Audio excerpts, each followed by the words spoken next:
आज के इस कंटेंट में हम मैथिलीशरण गुप्त द्वारा रचित द्वापर खंड काव्य में संकलित विद्रता कविता के शेष अंश की चर्चा करेंगे, उस पर बातचीत करेंगे। विद्रता अपने वेदज्ञ के घमंड में लिप्त निमग्न अपने पति को समझाते हुए कहती है कि पाप शांत हो भला राम ने सीता को कब त्यागा। पाप शांत हो भला राम ने सीता को कब त्यागा, इसे अर्थात मानता है जो वह है अज्ञ अभागा। राम नाम के नरप को छल कर सुहृदय सीतावर का। राम नाम के नरप को छल सुहृदय सीतावर का, पर लुटवाने में भी कर था किसी तुमी से नर का। विद्रता पुरुष वर्ग द्वारा स्त्री में जो दोष दर्शन किया जाता है, चरित्र हनन की जो बातें की जाती है, उसके ऊपर अपने व्यंग्य बाणों को प्रहार करते हुए अपने पति से कहती है कि श्री राम पर अपनी पत्नी सीता के परित्याग का जो दोष लगाया जाता है, वह दोषारोहण का पाप शांत हो, अर्थात वह पाप जो व्यर्थ में ही मरने का प्रयास किया जा रहा है, वह पाप शांत हो। श्री राम ने सीता को कब त्यागा था। विद्रता कहती है कि भगवान श्री राम ने सीता का कब परित्याग किया, अर्थात इन्होंने तो अपनी इच्छा से ऐसा कभी भी नहीं किया था।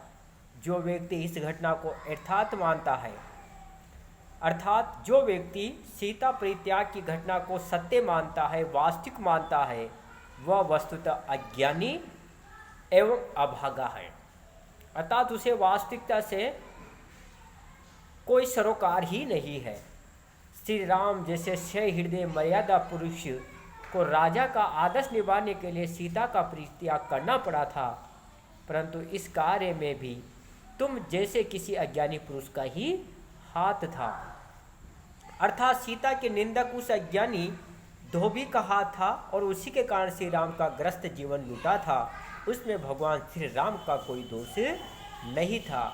यहाँ पर विद्रता कहना चाहती है कि अगर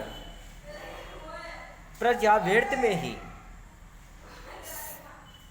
सीता के ऊपर आक्षेप न करती, दोषारोपण नहीं करती, तो भगवान राम को सीता का परित्याग कभी भी नहीं करना पड़ता। अर्थात भगवान राम ने केवल लोक मर्यादा रखने के लिए ही सीता का परित्याग किया था, मन से नहीं, अर्थात वास्तविक रूप से यथार्थ में भगवान राम ने सीता का परित्याग किया ही नहीं। लेकिन जो अज्ञानी है, जो अभागे लोग हैं, वह इस बात को भी सत्य समझ लेते हैं, यथार्थ जान लेते हैं, जो कि बिल्कुल ही असत्य है। आगे वो अपने पति से कहती है कि राम कृष्ण का रूप कहाँ से देखे दृष्टि तुम्हारी, इंद्र वरुण तक ही परिसीमित है ये श्रुति सृष्टि तुम्हारी।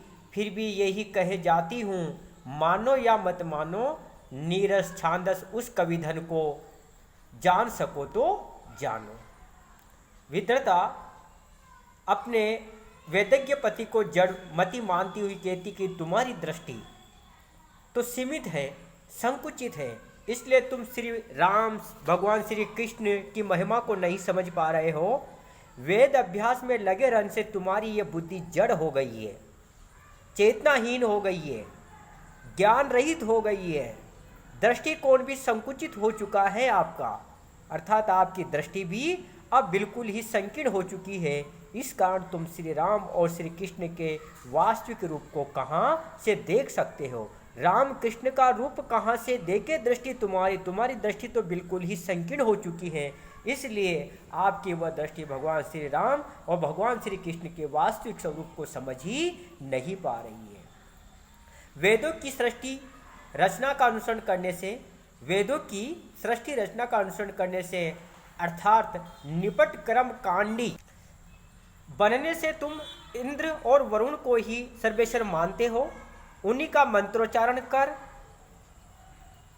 अपने अनुसंधानों में लगे रहते हो, यज्ञ अनुष्ठान में लगे रहते हो। इसलिए मैं पुनः आपसे कहती हूँ कि वेदों की भाषा एकदम नीरस है। अतएव सही जान सको, यदि आप जानने की क्षमता रखते हो, यदि जान सको तो महर्षि वाल्मीकि एवं वेद व्यास द्वारा रचित साहित्य का अनुशीलन करो, उसे समझने का प्रयास करो। मेरी इस बात को मानो या न मानो, अर्थात आप मेरी इस बात से सहमत हो या मत हो, ये तुम्हारी इच्छा पर निर्भर है, परंतु मेरी बात को मानने से ही तुम्हें सृष्टि के संबंध में व्यापक दृष्टिकोण मिलेगा, केवल इन वेदों का अध्ययन या यज्ञ अनुष्ठान करने से नहीं। आगे पीछे क्या देखोगे, सम्मुख नहीं निरखते तुम। आगे पीछे क्या देखोगे, सम्मुख नहीं निरखते तुम। क्रोधांध न हो जाते यूं, कुछ विवेक यदि रखते। कर्म कांड के इन भांडों में वह रस कहाँ धरा है, अविश्वास जब आए तुम्हारे घट में आप भरा है। विद्रता कहती है कि जब सामने नहीं देखते हो, अर्थात यथार्थ को नहीं देखते हो, तो फिर आगे पीछे भी क्या देखोगे, अर्थात भूत और भविष्य के बारे में भी क्या वास्तविक चिंतन करोगे। तुम अपना तथा लोक का हित अहित भी क्या देख सकोगे।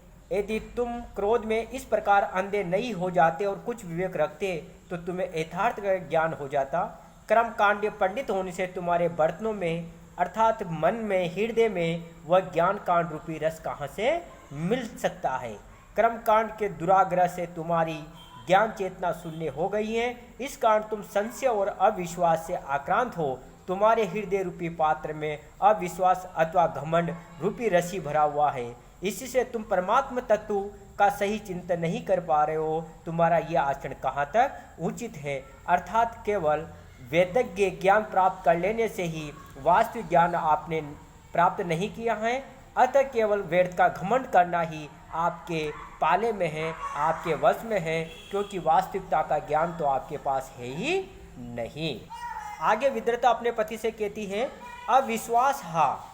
अविश्वास ही नारी के प्रति नर का, नर के तो सो दोष समा है। स्वामी है वह घर का, उपजा किंतु अविश्वासी नर, हाय तुझी से नारी, जाया होकर जननी भी है, तू ही पाप पिटारी। विद्रता पुरुष के द्वारा घर का स्वामी तथा घर की देखभाल करने का जो जिम्मेदार है, ऐसा मान करके उसे पीड़ित करने के संबंध में अपनी भावना प्रकट करती हुई कहती है कि दुख की बात है कि नर सदा ही नारी के प्रति अविश्वास करता रहता है। यदि नर अर्थात पति अपने द्वारा की जाने वाली अनेक गलतियां करे या दोषी भी रहे तो वह क्षमा कर दिया जाता है, क्योंकि वह घर का स्वामी जो ठहरा है उसके सारे दोष माफ हैं। परंतु वह नारी अर्थात पत्नी पर अविश्वास करता है। नारी जिसके ऊपर वह अविश्वास करता है उसके आचरण को संदेह की दृष्टि से देखता है। दुख की बात है कि ऐसे अविश्वासी नर का जन्म भी नारी के गर्भ से ही होता है।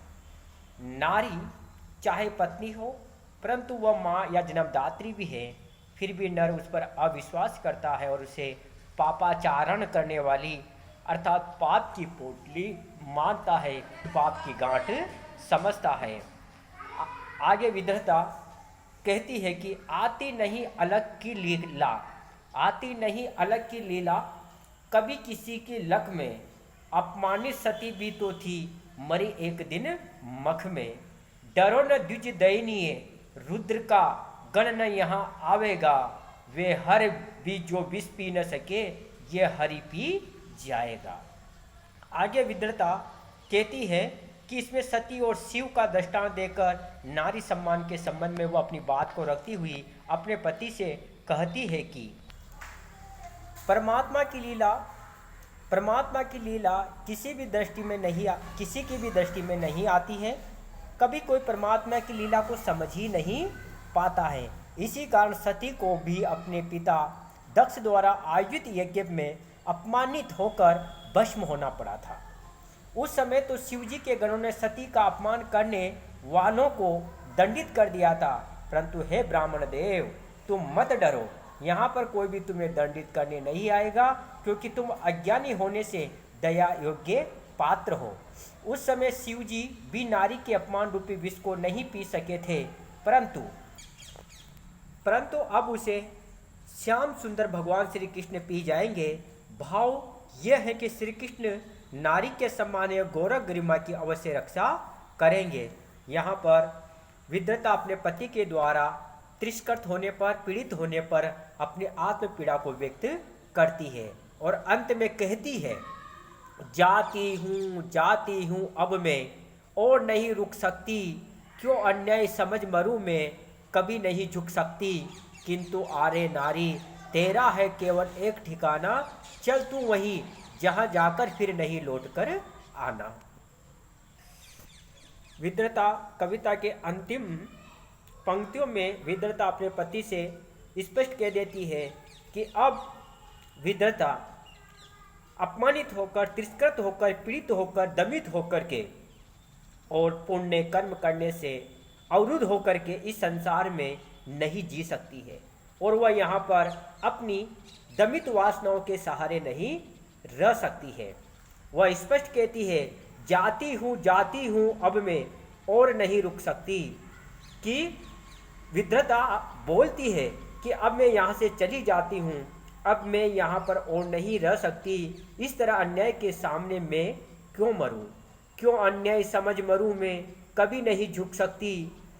अर्थात वह कहती है कि मैं अन्याय समझ करके यहाँ पर क्यों मरूं, मैं अपने पति अर्थात पुरुष वर्ग द्वारा किए गए अन्याय अपमान के सामने नहीं झुक सकती हूँ, कभी नहीं झुक सकती, मैं कभी भी उनके सामने झुक नहीं सकती हूँ, अपनी हार नहीं मान सकती हूँ।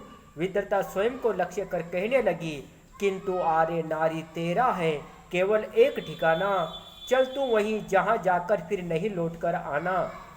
हे आरे नारी, अब तुम्हारा यहाँ पर कोई ठिकाना नहीं है, तुम्हारा आश्रय तो अब केवल एक ही है, इसलिए तू वहीं चली जा और फिर वहाँ से कभी लौट करके मत आना। यहाँ पर विद्रता अपने नारी गौरव की तथा न्याय का प्रतिरोध करने की भावनाओं को प्रकट करती हुई अंततः अपने अपमान को झेलने से मना कर देती है।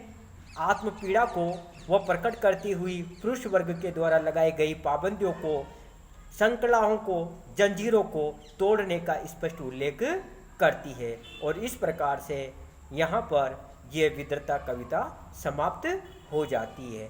जय हिंद, जय भारत।